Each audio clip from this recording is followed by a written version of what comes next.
From brave beginner to aspirational evolver, what stage are you in your birth and baby business? My name's Anna LaGrange. I am one half of Baba Business, which is a community membership for birth and baby business owners.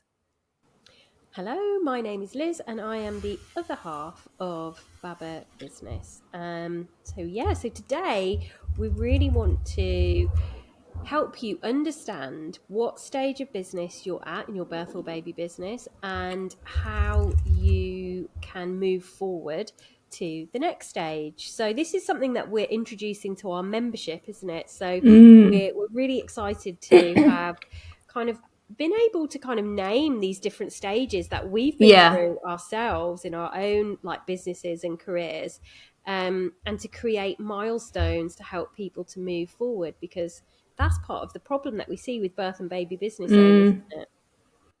Yeah, I think when you first come into the world, the birth and baby business, I think it can feel really, really overwhelming unless you've got,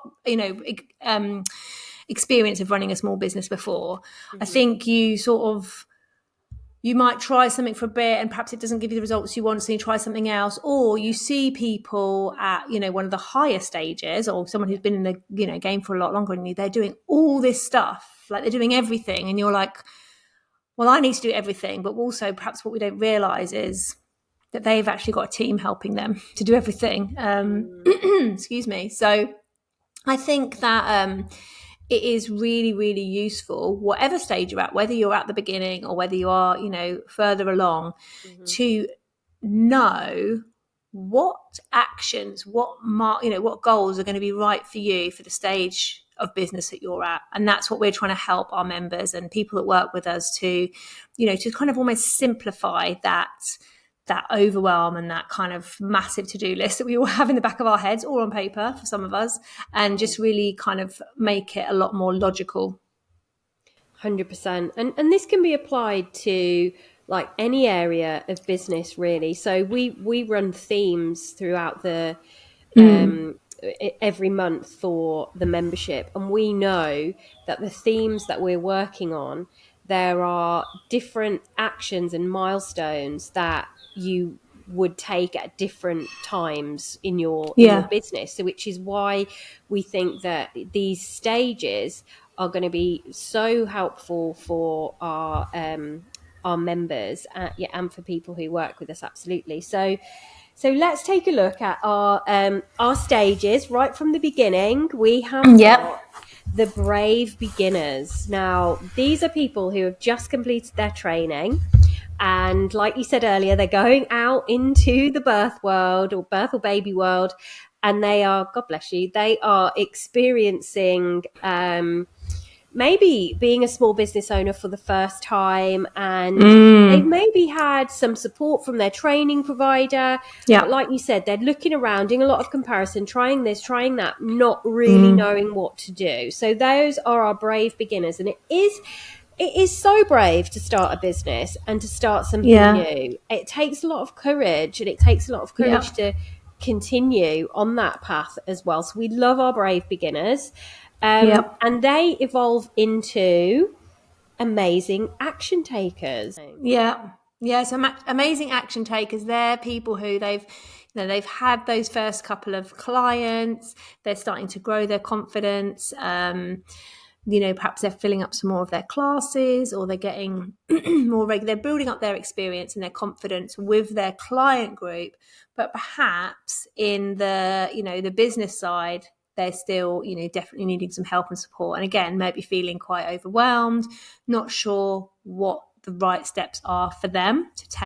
And the next phase we have is our bold movers. So your bold mover is somebody who has been doing this work for a few years now. So they've got a great reputation locally. They're known locally. They've got a network. They are known for being like good at what they do.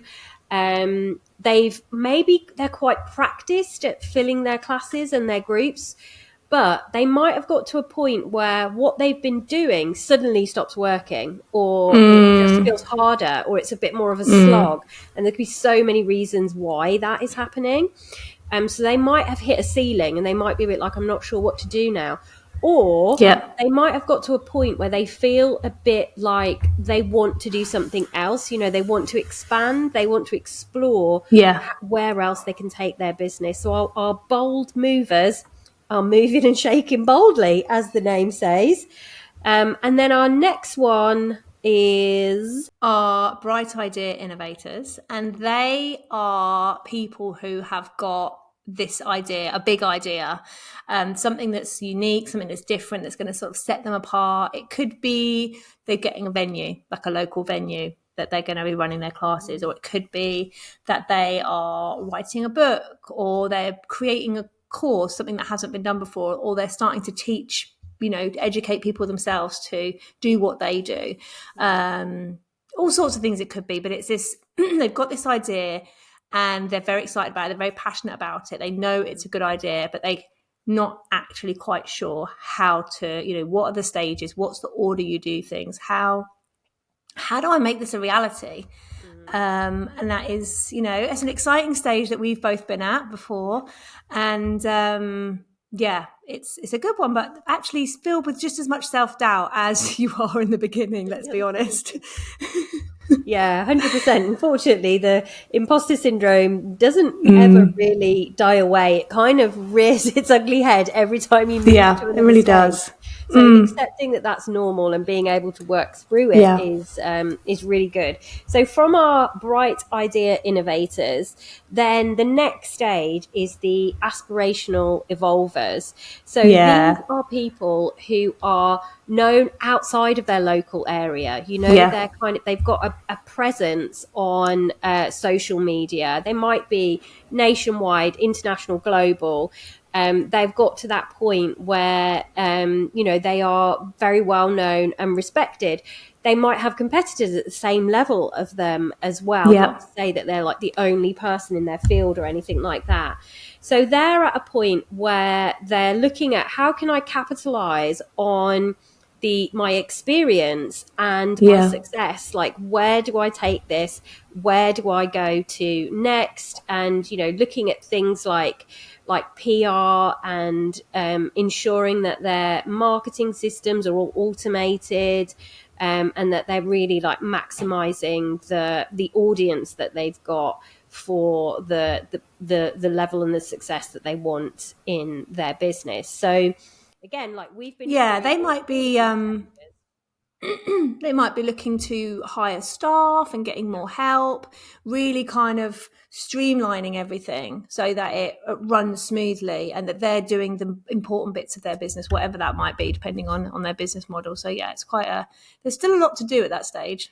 Yeah, definitely. It's not like you've reached that stage and then you're like, No. ta-da, it's the end. No. Tick, done, I'm done. It's not, no. And that isn't how these stages work either, because you might be thinking, oh, well, I feel like I'm a little bit in that one and a little bit in this one. And that's okay. It's not that you have to be, and it's not for us to decide which stage you feel you're in, but it's just, we feel like it's a really helpful measure when you're trying to make the decisions about what should be my milestones, what should be my goals, like for the next quarter, for the next year. Yeah. What are the things I should be working towards, that's going to help take me towards the next stage that I'm heading towards.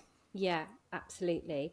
So we actually feel like, because we've recently set up Baba, which Baba's birthday is in July. Actually, we need to I have a know. celebration for that. We do. We do. But we have kind of, even though we've got very established businesses in the birth and baby world, and we've come from the brave beginner position where we were, kind of building our businesses locally, fresh out of, certainly for me, fresh out of training and trying to build up that business and get that reputation and known locally, right through to being an aspirational evolver within the birth and baby world. And now here we are, where we've set up Baba, which is in its infancy. And we already do have an audience in the birth and baby world, Yeah. but we very much are treating this like a startup, and Yeah. we are not using our staff from our other businesses. We are, No. or any of the resources. Well, not much of Mm-mm. the resources from our other businesses. We are very focused on doing everything ourselves. So we really feel like we understand where a lot of these birth and baby business owners are from our previous experience, but Yeah. here we are now doing it again, but with the Mm. with the amazing power of hindsight. Having gone through it and done it Yeah. again is a great position to be in.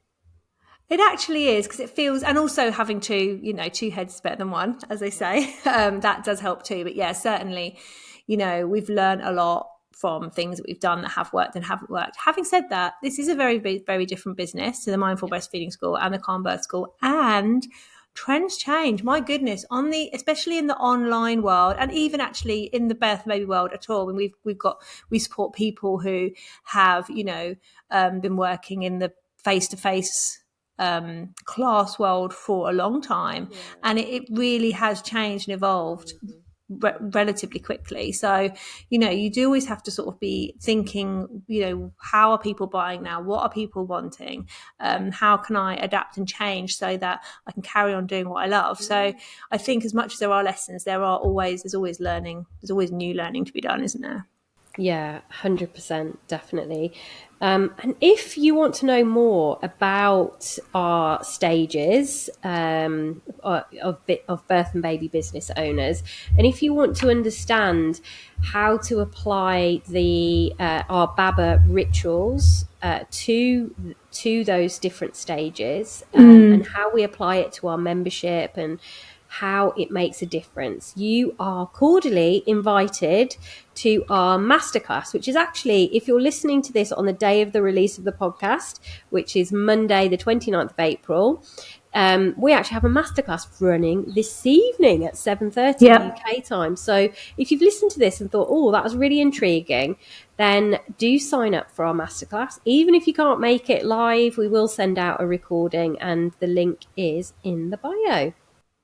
Yep. And part of that masterclass is that we are going to be opening the doors to the BABA membership again. They haven't been open since January, so this is actually very exciting. We quite often get messages from people saying, "When can I come into the membership?" And it's going to be now. So come along to the masterclass, find out more about it. Find out more about the stages, but also about the membership if that's something that interests you. We would love to see you there. Definitely. See you next week. Bye. Bye.